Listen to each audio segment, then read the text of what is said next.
ओम शांति। आज 28 मार्च 2024 की साकार मुरली। आज बाबा ने कहा, मीठे बच्चे, यह कल्याणकारी पुरुषोत्तम संगम युग है। इसमें पुरानी दुनिया बदल नहीं होती है। इस युग को तुम भूलो मत। प्रश्न, बाप छोटे बड़े सभी बच्चों को आप समान बनाने के लिए एक प्यार की शिक्षा देते हैं, वह कौन सी? उत्तर, मीठे बच्चे, अब भूले मत करो। यहाँ तुम आए हो नर से नारायण बनने, तो दैवी गुण धारण करो। किसी को भी दुख मत दो। भूले करते हैं तो दुख देते हैं। बाप कई बच्चों को दुख नहीं देते, वो तुम्हें डायरेक्शन देते हैं। बच्चे, मामेकम याद करो। योगी बनो तो भी कर्म विनाश हो जाएंगे। तुम बहुत मीठा बन जाएंगे। ओम शांति। जो बच्चे अपने को आत्मा समझ परमपिता परमात्मा के साथ योग लगाते हैं, उनको सच्चा योगी कहा जाता है, क्योंकि बाप ट्रूथ यानी सच्चा है ना। तो तुम्हारा बुद्धि योग सत्य के साथ है। वो जो कुछ सुनाते हैं सत्य ही है। योगी और भोगी दो प्रकार के लोग हैं। भोगी भी अनेक प्रकार के होते हैं, योगी भी अनेक प्रकार के होते हैं। तुम्हारा योग तो एक ही प्रकार का है। उन्हों का संन्यास अलग है और तुम्हारा संन्यास ही अलग है। तुम हो पुरुषोत्तम संगम युग के योगी, और किसको इस योग का पता ही नहीं कि हम पावन योगी हैं या पतित भोगी हैं। यही बच्चे जानते नहीं। बाबा तो सबको बच्चा बच्चा कहते हैं, क्योंकि बाप जानते हैं कि हम बेहद आत्माओं का पिता हूँ, और तुम यह समझते हो कि हम आत्मा सब आपस में भाई भाई हैं। वो हमारा बाप है। तुम बाप के साथ योग लगाने से पवित्र बनते हो। वो है भोगी और तुम हो योगी। बाप अपना परिचय तुमको देते हैं। यह भी तुम जानते हो कि यह पुरुषोत्तम संगम युग है। यह तुम्हारे बिगर कोई जानते नहीं। इसका नाम है पुरुषोत्तम संगम युग। इसलिए पुरुषोत्तम अक्षर को कभी नहीं भूलना। यह पुरुषोत्तम बनने का युग है। पुरुषोत्तम कहा जाता है ऊंच और पवित्र मनुष्य को। ऊंच और पवित्र यह लक्ष्मी नारायण थे। तुमको अब टाइम का भी पता पड़ा है। 5,000 वर्ष के बाद यह दुनिया पुरानी होती है, फिर इसको नया बनाने के लिए बाप आते हैं। अब हम हैं संगम युगी ब्राह्मण कुल के। ऊंच तो ऊंचे ब्रह्मा, परंतु ब्रह्मा को शरीरधारी दिखाते हैं। शिव बाबा तो अशरीरी है। बच्चे समझ गए हैं अशरीरी और शरीरधारी का मिलन होता है। उनको तुम कहते हो बाबा। ये वंडरफुल पाठ है ना। इनका गायन भी है, मंदिर भी बनते हैं। कोई किस रीति रात को सिंगारते हैं। यह भी बाबा ने बताया है। बहुत जन्मों के अंत के जन्म के भी अंत में मैं प्रवेश करता हूँ। कितना क्लियर समझाते हैं। पहले पहले भगवानुवाच कहना पड़े, फिर मैं बहुत जन्मों के अंत में सभी राज बच्चों को ही समझाता हूँ, और कोई समझ भी ना सके। तुम बच्चे भी कभी कभी भूल जाते हो। पुरुषोत्तम अक्षर लिखने से समझेंगे यह पुरुषोत्तम युग ही कल्याणकारी युग है। अगर युग याद है तो समझेंगे अब हम नई दुनिया के लिए बदल रहे हैं। नई दुनिया में होते ही हैं देवताएं।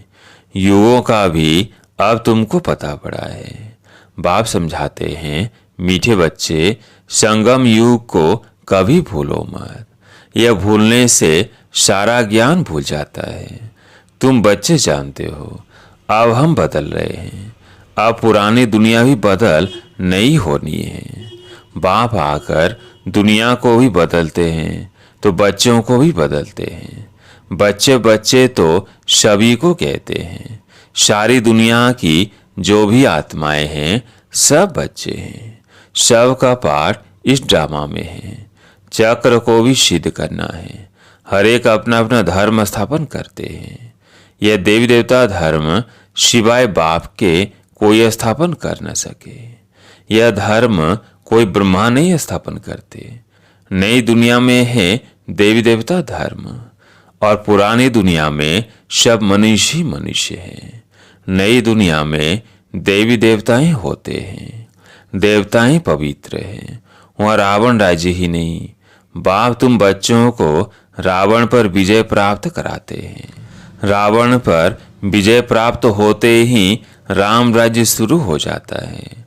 राम राज्य नई दुनिया को और रावण राज्य पुरानी दुनिया को कहा जाता है।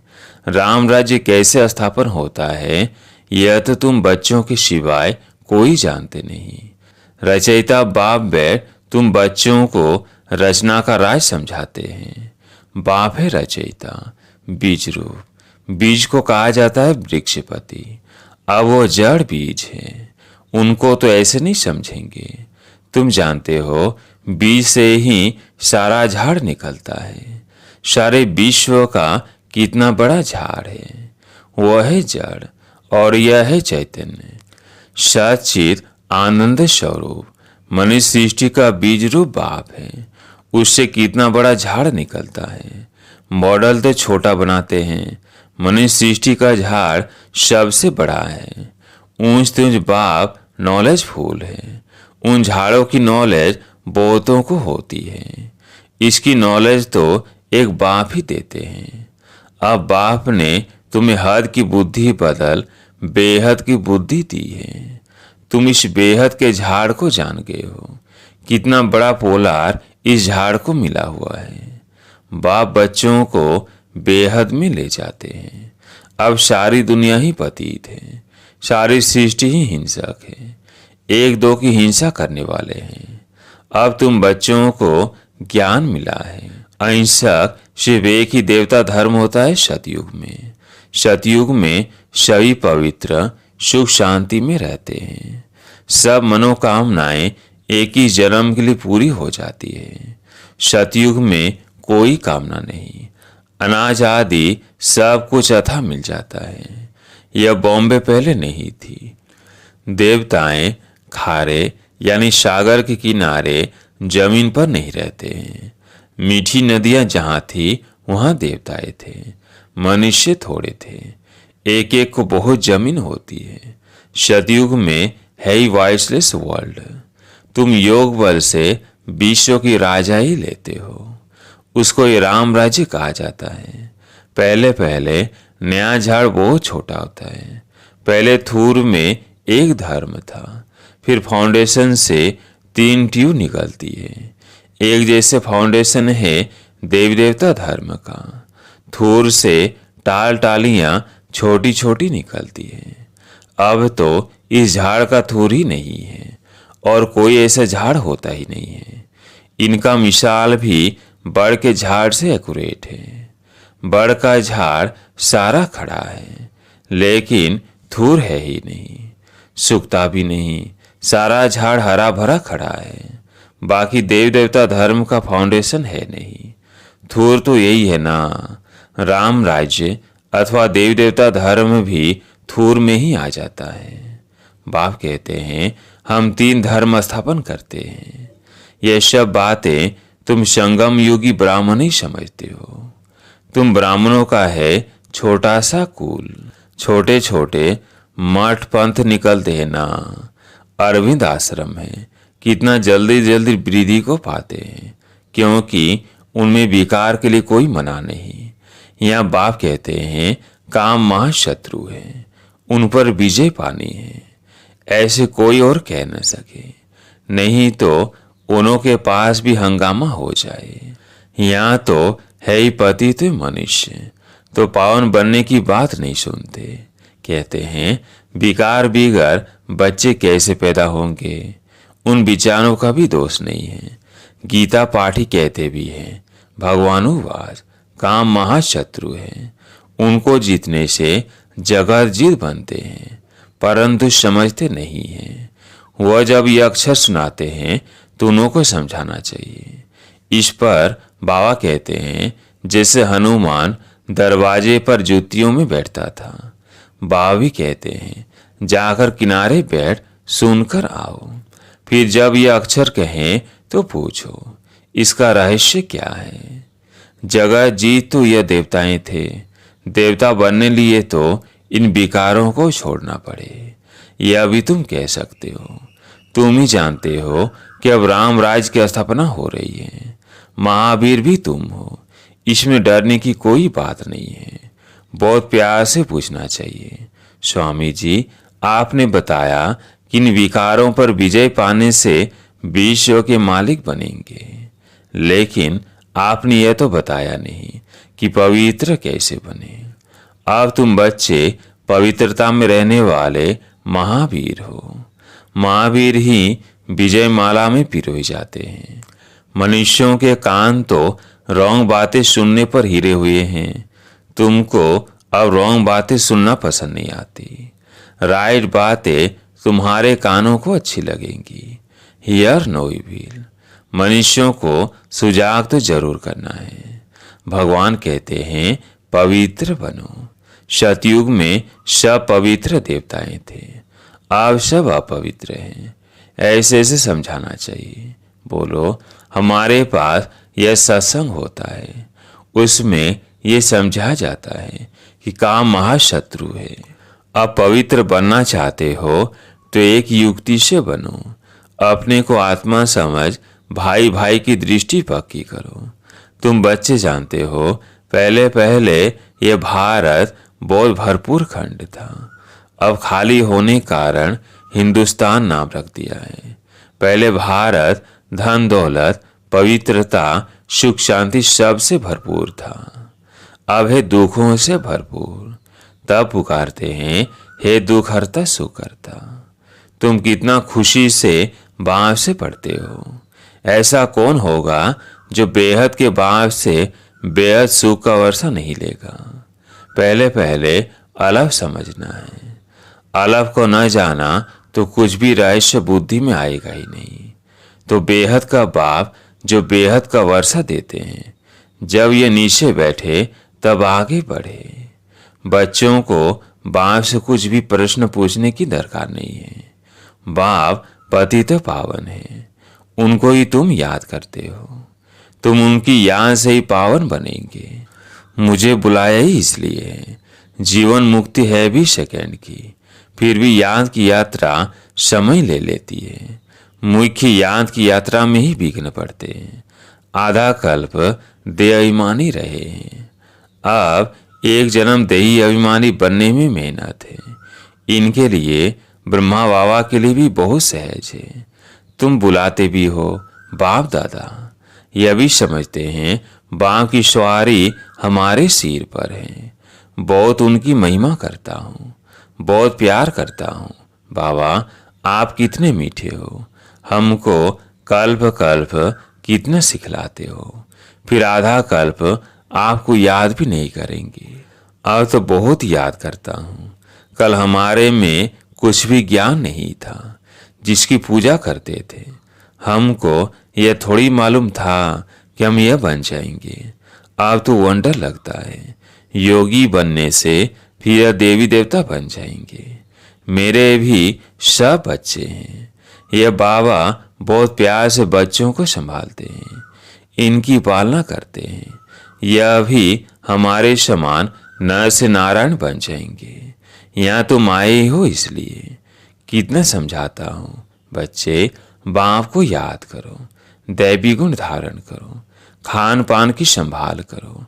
नहीं करते हैं तो समझता हूँ शायद अभी समय पड़ा है। कुछ न कुछ भूले तो होती रहती है। छोटे बड़े बच्चों को प्यार से समझाता हूँ, बच्चे भूले मत करो, किसको दुख ना दो। भूले करते हो गोया दुख देते हो। बाप कभी भी दुख नहीं देते हैं, वो तो डायरेक्शन ही देते हैं।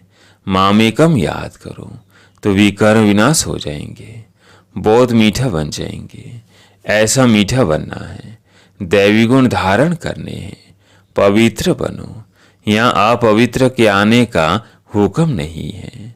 कभी कभी आने देते हैं, वो अभी अभी। जब बहुत वृद्धि हो जाएगी तो कह देंगे यह tower of purity, tower of silence. ऊंच ऊंच है ना, अपने को आत्मा समझ बाप की याद में रहना, यह हाईएस्ट पावर। वहाँ बहुत साइलेंस रहती है। आधा कल्प कोई झगड़ा आदि नहीं होता है। यहाँ कितना झगड़ा आदि होता है, शांति हो न सके। शांति का धाम है मूल वतन।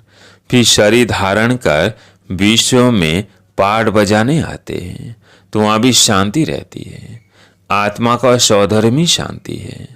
अशांति कराता है रावण। तुम शांति की शिक्षा पाते रहते हो।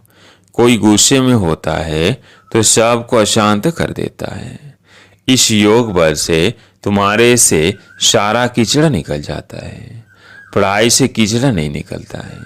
यहाँ से सब कीचड़ा भस्म हो जाता है, कट निकल जाती है। बाप कहते हैं कल तुमको शिक्षा दी थी, क्या तुम भूल गए हो? 5,000 वर्ष की बात है, वो लाखों वर्ष कह देते हैं। अब तुमको झूठ और सच के फर्क का पता पड़ा है। तुमको बाप ही आकर बताते हैं झूठ क्या है और सच क्या है, ज्ञान क्या है, भक्ति क्या है, भ्रष्टाचार और श्रेष्ठाचार किसको कहा जाता है। भ्रष्टाचारी विकार से पैदा होते हैं, वहाँ विकार होता नहीं। तुम खुद कहते हो देवताएं संपूर्ण निर्विकारी है, रावण राज्य नहीं है। यह तो सही समझने की बात है। फिर क्या करना चाहिए? एक तो बाप को याद करना चाहिए, दूसरा पवित्र जरूर बनना चाहिए। अच्छा, मीठे मीठे सिकिलदे बच्चों प्रति माता पिता बाप दादा का याद प्यार और गुड मॉर्निंग। रूहानी बाप की रूहानी बच्चों को नमस्ते। हम रूहानी बच्चों की रूहानी बाप दादा को याद प्यार गुड मॉर्निंग नमस्ते नमस्ते। धारणा के लिए मुख्य सार।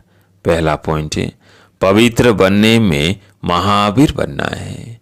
याद की यात्रा से अंदर का कीचड़ा निकालना है। अपने शांत सौधर्म में स्थित होना है, अशांति नहीं फैलानी है। बाप जो राइट बात सुनाते हैं वही सुननी है। हियर नो इविल, रॉन्ग बातें मत सुनो, सभी को सुझाव करो। पुरुषोत्तम युग में पुरुषोत्तम बनो और बनाओ। आज प्यारे मीठे बाबा का वरदान। आत्मिक शक्ति के आधार पर तन की शक्ति का अनुभव करने वाले सदा स्वस्थ भव। आत्मिक शक्ति के आधार पर तन की शक्ति का अनुभव करने वाले सदा स्वस्थ भव। इस अलौकिक जीवन में आत्मा और प्रकृति दोनों की तंदुरुस्ती आवश्यक है। जब आत्मा स्वस्थ है तो तन का हिसाब किताब व तन का रोग सूली से काटा बनने के कारण स्वस्थिति के कारण स्वस्थ अनुभव करते हैं। उनके मुख पर चेहरे पर बीमारी के कष्ट के चिन्ह नहीं रहते। कर्म भोग के वर्णन के बदले कर्म योग की स्थिति का वर्णन करते हैं। वे परिवर्तन की शक्ति से कष्ट को संतुष्टता में परिवर्तन कर संतुष्ट रहते और संतुष्टता की लहर फैलाते हैं। स्लोगन, दिल से तन से आपसी प्यार से सेवा करो तो सफलता निश्चित मिलेगी। दिल से तन से आपसी प्यार से सेवा करो तो सफलता निश्चित मिलेगी। अच्छा, ओम शांति।